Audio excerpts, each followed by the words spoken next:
এখানটা কিসের কাজ হচ্ছে দাদা? জিজ্ঞেস করুন দেবান্ত। আপনাদের কাজ তো এটা? এখানে পুকুর ছিল তো? ফটো তুলতে কি হচ্ছে এই যে দেখে দিয়েছি না আপনি এটা কেন করলেন? আপনি আমার এটা সাথে আপনি কথা বলে ফটো তুলছেন কেন? অবশ্যই আমার প্রশ্ন করার অধিকার আছে। ড্রোনটা ছাড়ুন। ক্যামেরা বন্ধ করো। এটা কিন্তু পুলিশ কেস হয়ে যাবে। হোক, তো সাহস কোথা থেকে হচ্ছে আপনি ক্যামেরা হাত দিচ্ছেন? কাজটা কি এমন করছিলেন আমাকে একটু বলুন তো। নমস্কার, নিউজ 18 বাংলায় স্বাগত। খবরদার শর্মিষ্ঠা হাজির। ঠান্ডাটা বেশ ভালোই পড়েছে, আর ঠান্ডা যত পড়ছে রাতের দিকে দেখবেন এলাকা ভীষণ ফাঁকা হয়ে যাচ্ছে। এলাকা ফাঁকা হলেই কিন্তু এই অপরাধমূলক কাজকর্ম বেশি বাড়ে, কারণ গড়িয়ার ঢালুয়াতে রাতারাতি একটা পুকুর বুঝিয়ে সেখানে আবাসন তৈরির কাজ শুরু হয়ে গিয়েছে, আর সেই খবর পৌঁছেছে খবরদার শর্মিষ্ঠা কানে। চলুন তো একবার গিয়ে দেখা যাক যে এলাকার ঠিক কি অবস্থা, কারণ এই ঘটনায় কেউ বলছেন হুদা বাপ্পা, কেউ বলছেন হাদু বাপ্পা। এই বাপ্পার নাম কিন্তু বারবার উঠে আসছে, যে নাকি শাসক দলের ঘনিষ্ঠ। দেখি তো তার জোর কতটা এলাকায়।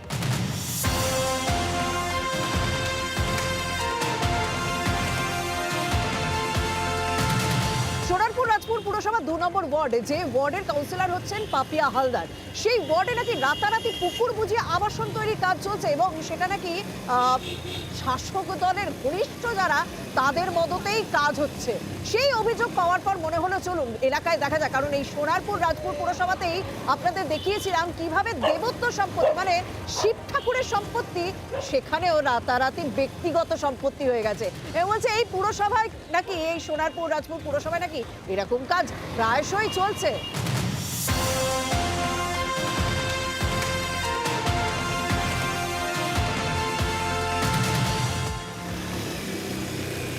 খবরদার শর্মিষ্ঠা গড়িয়ার ঢালুয়াতে পৌঁছে গেছে, যেখানে লোকনাথ বাবার মন্দিরের সামনে একটি 16 কাঠা পুকুর বোঝানো হচ্ছে বলে এরকম অভিযোগ পেয়ে এসেছে, এবং এলাকার মানুষেরই অভিযোগ। আদৌ কি সেই অভিযোগটা সত্যি? চলুন তো ভেতরে গিয়ে দেখি।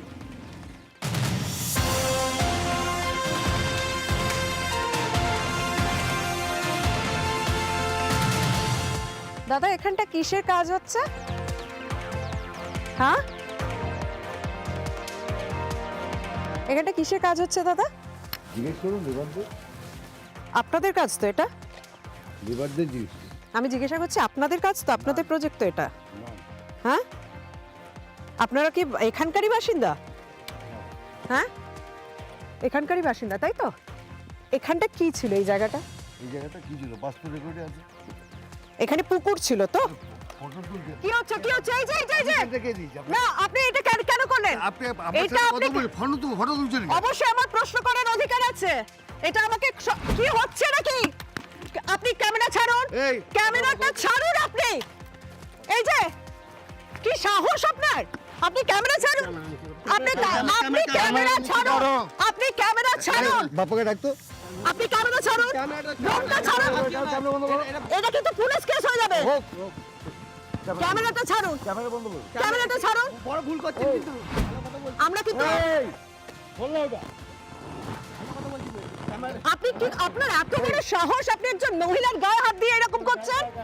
নিশ্চয়ই কোনো অনৈতিক কাজ করছেন, তাহলে এত সাহস হয় কোথা থেকে আপনার? এতটা সাহস হয় কোথা থেকে আপনার? পালাচ্ছেন কেন? তাহলে বলে যান।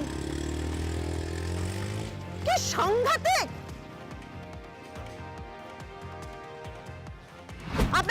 আপনার নামটা জানতে চাই, আপনার নামটা জানতে চাই। আপনার সাইড দেব না, আপনি ক্যামেরা ধরেছেন আমাদেরকে। আমি ক্যামেরা ধরেছি। উনি ক্যামেরা ধরেছেন এবং উনি ওনাকে বলুন, আমাকে বলছেন কেন? আমাকে বলছেন কেন? আপনি তাহলে বাইকটা বন্ধ করুন। এই যে আপনার পরিচয়টা বলুন তো, পরিচয়টা বলুন, আপনার পরিচয়টা বলুন। হ্যাঁ, নাম পরিচয় ছাড়া এখানে কাজ করছেন? ভয়টা কিসের? ভয়টা কিসের? আর ক্যামেরা আটকেছেন কেন? হ্যাঁ, ক্যামেরাটা আটকেছেন কেন বলুন? আপনার পরিচয়টা বলুন। আরে যদি কোনো খারাপ কাজ না করে থাকেন পালাচ্ছেন কেন? হ্যাঁ, ভয়টা কিসের? এই যে আবার ক্যামেরা, বেশ করব ক্যামেরা ভাঙছেন আপনি। কে? আপনার পরিচয়টা জানতে চাই। এত সাহস কোথা থেকে হচ্ছে আপনি ক্যামেরা হাত দিচ্ছেন? কাজটা কি এমন করছিলেন আমাকে একটু বলুন তো। কার নির্দেশে করছেন? আবার বলছেন যে কিচ্ছু হবে না।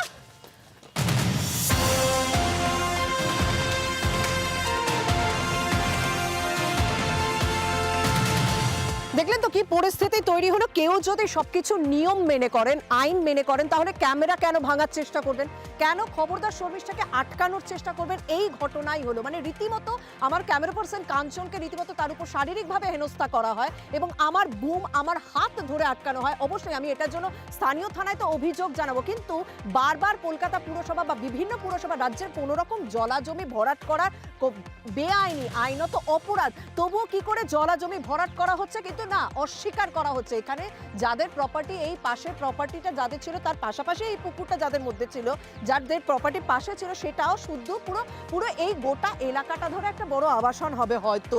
কারণ যখন এত পরিমাণে এবং এক সপ্তাহের মধ্যে রাতারাতি মাটি আসছে, মাটি ফেলে এই বুঝিয়ে দেওয়ার কাজ হচ্ছে, মানে এখনো কাজটা পুরোপুরি হয়নি, এখনো কাজটা পুরোপুরি হয়নি। সবে আমি পা রাখছি, যেখানে পা রাখছি আস্তে আস্তে পা দেবে যাচ্ছে, রীতিমতো এই জায়গাটা দিয়ে যেতে ভয় করছে, কারণ নিচে এখনো পর্যন্ত জল আছে। এই দেখুন না, এইটা যে পুকুর ছিল এইটা অস্বীকার করার কিন্তু কোনো জায়গা নেই, রীতিমতো ভয়ে যেতে হচ্ছে, কারণ এই খানগুলো এখনো পা কাছে নিচে।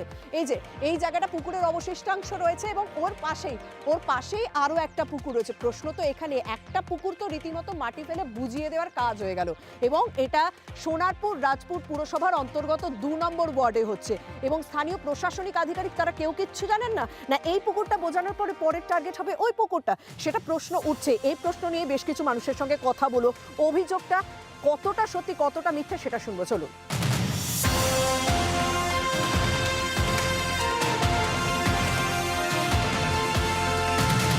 কতদিন ধরে এই কাজটা চলছে? আমরা কাজে এসেছি, আপনারা কোথা থেকে এসেছেন? আমরা এই গড়িয়া থেকে। আপনাদের এই কাজটা দিয়েছে কে? আমরা ফোনে কাজের মাধ্যমে এসেছি। আপনারা এইটা আজকে সকাল থেকে শুরু করেছেন? হ্যাঁ, আচ্ছা, ওরা সব পালিয়ে যাচ্ছে কেন? আপনাদের তো কোনো দোষ নেই, কেউ কোনো রকম কথা বলার চেষ্টা করছে না। মানে যারা এখানে মাটি ফেলার কাজ করছিলেন, যারা পুকুর বোঝানোর কাজ করছিলেন, আমি সবাইকে ধরার চেষ্টা করছি যদি কথা বলা সম্ভব হয়।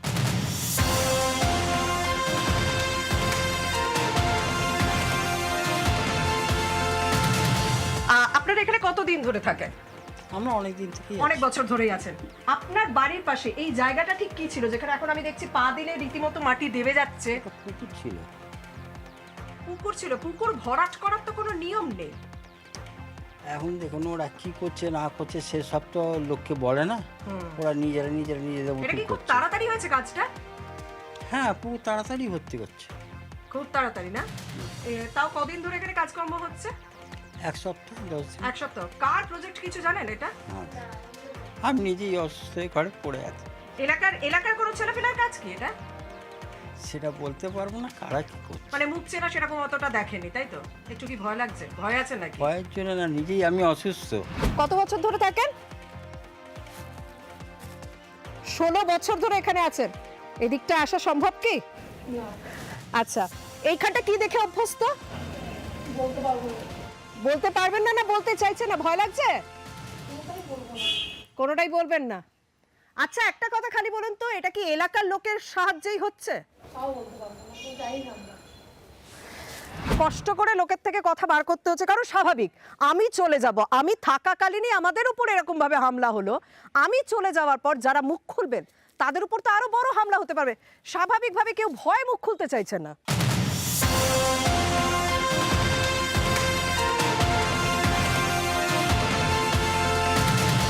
এলাকার মানুষ ভয়ে ক্যামেরার সামনে কেউ কিছু বলতে চাইছেন না, কিন্তু যোগাযোগ তো তারাই করেছেন। তাদের খবর পাওয়া মাত্রই আমি এলাকায় ছুটে গিয়েছিলাম, এবং আমি যে এসে ভুল করিনি সেটা দেখলেন তো, বুঝতে পারলেন তো কিভাবে আমাদেরকে, মানে আমরা বাইরে থেকে এসেছি, আমাদের উপর হামলা চালানো হলো, আমার হাত রীতিমতো মুচকে দেওয়া হলো, আমার বুম কেড়ে নেওয়ার চেষ্টা হলো, ক্যামেরা পার্সন চিত্র সাংবাদিককে মারধর করা হলো। মানে বুঝতেই পারছেন, এলাকায় একটা জোর না থাকলে, মানে গায়ের জোর না থাকলে তো এরকম কিছুতে করা যেতে পারে না। তাহলে এলাকার মানুষ ভয় পাবেন না কেন?